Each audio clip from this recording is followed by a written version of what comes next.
नमस्कार साथियों, मेरा नाम है अनिकेत और शिक्षा शास्त्र की एक और क्लास में आप सभी का स्वागत करता हूं। अगर आप इस चैनल पर नए आए हैं तो चैनल को लाइक और सब्सक्राइब करें। शिक्षा शास्त्र विषय से अगर आपने यूजी किया हो, पीजी कर रहे हो या बीएड एमएड कुछ भी कर रखा हो, नेट की तैयारी कर रहे हैं, जेआरएफ देना चाहते हैं, तो मेरे चैनल को लाइक सब्सक्राइब शेयर जरूर करें और चैनल से लगातार जुड़े रहें, क्योंकि इस पर शिक्षा शास्त्र से जुड़ा कोई न कोई टॉपिक हमेशा अपडेट किया जाएगा। तो लास्ट क्लास में हमने केंद्रीय प्रवृत्ति के मान पढ़ रहे थे। केंद्रीय प्रवृत्ति के मान में हमने अभी मोड के बारे में पढ़ा था। तो दूसरा जो है इसमें आता है वो हमारा होता है मीडियन, यानी मध्यांक होता है। ठीक है, अब मध्यांक क्या होता है साधारण भाषा में बस इतना जान लीजिए कि समूह को जब दो बराबर भागों में बांट दिया जाना हो, कि हमारे पास दो कुछ नंबर्स होंगे, मान लो कि 10-20 नंबर है सीक्वेंस में, 1 2 3 4 ऐसे भी करके हो, किसी भी तरह का नंबर हो और हमें उसे दो बराबर भागों में बांटना हो, यानी हमें एक बीच का रास्ता निकालना हो या मिड पॉइंट चुनना हो, तब वहां पे हम मीडियन यूज करते हैं। और इसको हम यूज करने के लिए दो विधियां यूज करते हैं, पहले या तो अवरोही या तो आरोही। ठीक है, चाहे हम असेंडिंग आर्डर में नंबर्स को एक तरफ कर सकते हैं या डिसेंडिंग आर्डर में कर सकते हैं, उससे कोई फर्क नहीं पड़ेगा। और जब वो असेंडिंग डिसेंडिंग में सेट हो जाएगा और मिड का पॉइंट चुना जाएगा, तो जो सामने हमारे पास रिजल्ट होगा वो ऐसा होगा कि एक तरफ सारे छोटे नंबर होंगे और एक तरफ सारे बड़े नंबर होंगे। तो चलते हैं इसके फार्मूले पे। तो जो पहला इसमें फार्मूला होता है, यानी अनग्रुप डाटा का अगर हमें निकालना हो तो उसकी दो कंडीशन और दो फार्मूले होते हैं। कि पहला जो फार्मूला होता है कि n+1/2वां पद। क्यों? जब हमारे पास डाटा विषम हो। विषम का मतलब होता है हेट्रोजीनियस। जैसे कि मान चलो हमने यहाँ पे कुछ डाटा लिखे 7 5 4 10 3 5, एक और लिख देते हैं तब हो जाएगा 9। ठीक, अब ये हमारे पास क्या है, एक डाटा है। अब इसे मान लो हम पहले असेंडिंग में कर लेते हैं, तो हम सबसे पहले 3 को लिखेंगे, फिर 4 को लिखते हैं, देन 5 5 7 9 और 10। देखो 2 2 4 2 6 1 7 7 हमारे पास डाटा है। और फार्मूला क्या कहता है कि n+1/2वां पद है। तो हम रख देते हैं, हमारे पास कितने पद हैं? 7। तो n की जगह हमने 7 रखा, प्लस 1वां पद बटे 2। इसको हम सॉल्व कर देते हैं, तो 7 1 हो जाता है 8, और 8 बटे जब हम 2 करके सॉल्व कर देंगे तो 4वां पद। ध्यान देना यहाँ पे इसीलिए पद बार बार लिख रहा हूं, क्योंकि 4 तुम्हारा मीडियन नहीं बनेगा।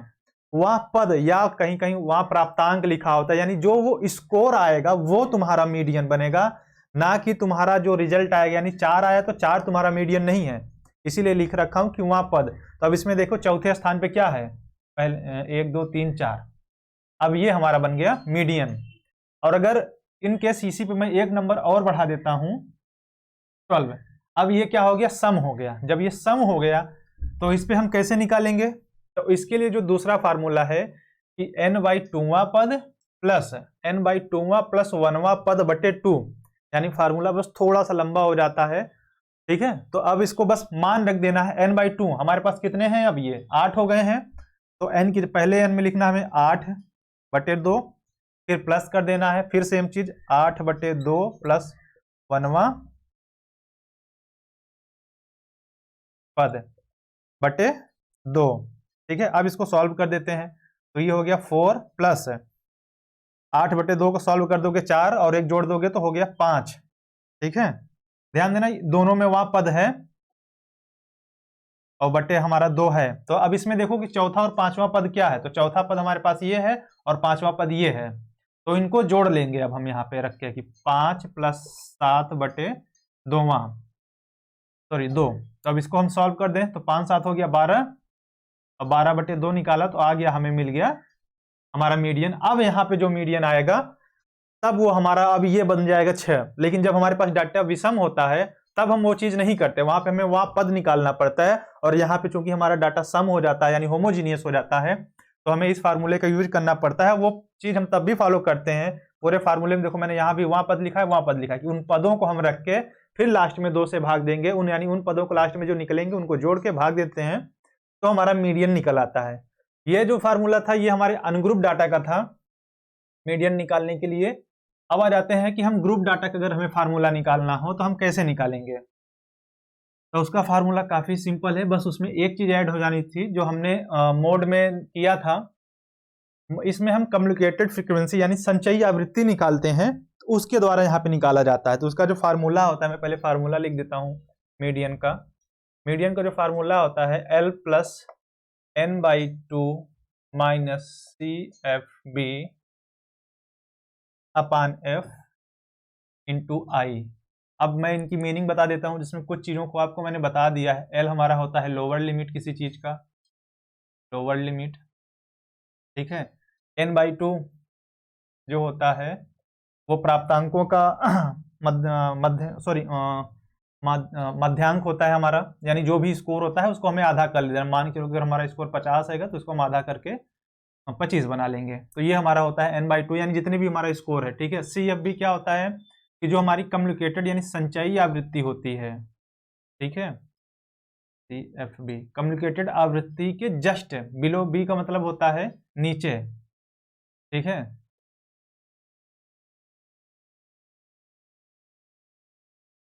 उसके जस्ट नीचे की, और F हमारी फ्रीक्वेंसी यानी आवृत्ति हो जाती है मेन, और I हमारा क्लास इंटरवल होता है यानी CI क्लास इंटरवल। अब चलिए एक हम फार्मूला लिखते हैं, मतलब एक डाटा फील्ड करते हैं और फिर इस चीज को इसी फार्मूले पे मान रख के हम उसको सॉल्व करते हैं। हम फार्मूला लिखते हैं, डाटा लिखते हैं, सॉरी फार्मूला बोलने की आदत हो गई। 90 से 99, 80 से 89, 70 से 79, 60 से 50, 59, 40 से 30, 40, 30 से 30 और 10 से 19। अब ये हमारा हो गया CI, इसको हम क्लास इंटरवल बोलते हैं। इरेज करना,